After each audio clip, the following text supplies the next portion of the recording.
ಮಧ್ಯಪ್ರದೇಶದಲ್ಲಿ ಇದನ್ನ ಒಂದು ಫ್ರೀ ಏರ್ ಆಂಬುಲೆನ್ಸ್ ಸೇವೆ ಮಾಡಿದ್ದಾರೆ. ಇದು PM ಶ್ರೀ ಏರ್ ಆಂಬುಲೆನ್ಸ್ ಸೇವಾ ಅಂತ. ಇದ್ರದ್ದು ಕಾನ್ಸೆಪ್ಟ್ ಇಂದ ಹಿಡಿದು ನಾವು ಬರದ್ವಿ, ಪ್ರೋಟೋಕಾಲ್ಸ್ ಬರದ್ವಿ, ಗವರ್ಮೆಂಟ್ ಗೆ ಹೇಗ್ ಮಾಡ್ಬೇಕು ಅಂತ ಒಂದು ಅದ್ರ ಸ್ಟ್ರಕ್ಚರ್ ನ ಕ್ರಿಯೇಟ್ ಮಾಡಿದ್ವಿ. ಜೊತೆಗೆ ಅದಕ್ಕೊಂದು ಸಾಫ್ಟ್ವೇರ್ ಕೂಡ ಡೆವಲಪ್ ಮಾಡಿದ್ವಿ.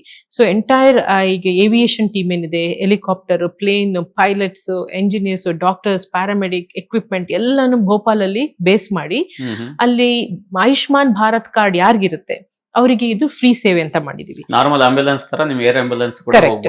ಸೊ ಇದನ್ನ ನಾವು ಈ ಡಿಸ್ಟ್ರಿಕ್ಟ್ ಕಲೆಕ್ಟರ್ಸ್ ಮತ್ತೆ CMHO, ಅಲ್ಲಿ DC ಮತ್ತೆ ನಮ್ದು DHO ಅಂತ ಏನ್ ಹೇಳ್ತೀವಿ, ಅವ್ರ ಮೂಲಕ ಕಾಲ್ ಟ್ರಿಗರ್ ಆಗುತ್ತೆ. ಅಂದ್ರೆ ಅಲ್ಲಿ ಇರೊಬ್ರು ಪೇಷಂಟ್ ಇದಾರೆ, ಇವ್ರದ್ದು ಆಯುಷ್ಮಾನ್ ಭಾರತ್ ಕಾರ್ಡ್ ಇದೆ, ಅಂದ್ರೆ ಬಿಲೋ ಪಾವರ್ಟಿ ಲೈನ್ ಅಂತ, ಇವ್ರನ್ನ ಯಾವ್ದೋ ಒಂದ್ ಹಳ್ಳಿಯಿಂದ ಏರ್ ಲಿಫ್ಟ್ ಮಾಡ್ಬೇಕು ಅಂತಂದ್ರೆ ತಕ್ಷಣ ನಾವು ವಿತಿನ್ 10 minutes ಟ್ರಿಗರ್ ಮಾಡಿ ಕಾಲ್ ನ whole team will get mobilise into the airport. ಹೋಗಿ ನಾವು ಆ ಪೇಷಂಟ್ ಗಳನ್ನ ನಾವು ಲೈಕ್ ರೈತ ಇರ್ಬೋದು, ಸೋಲ್ಜರ್ ಇರ್ಬೋದು, ಒಬ್ಬ ಲೈಕ್ ತಾಯಿ ಇರ್ಬೋದು, ಬ್ಲೀಡಿಂಗ್ ಆಗ್ತಿರ್ಬೋದು, ಇವ್ರುಗಳು ಆಕ್ಚುಲಿ ಅವ್ರ ಲೈಫಲ್ಲಿ ಕಾರಲ್ಲಿ ಕೂಡ ಕೂತಿಲ್ಲ ಅಂತವ್ರಿಗೆ ಒಂದು ಏರ್ ಆಂಬುಲೆನ್ಸ್ ನ ಫ್ರೀ ಆಗಿ ಮಾಡಿ ಅವ್ರನ್ನ ಕರೆಕ್ಟ್ ಟೈಮಿಗೆ ಹಾಸ್ಪಿಟ್ಲಿಗೆ ಕರ್ಕೊಂಡ್ ಬಂದು ಆಲ್ಮೋಸ್ಟ್ ತುಂಬಾ ಒಳ್ಳೆ ಲೈಕ್ 90% ಸರ್ವೈವಲ್ ರೇಟ್.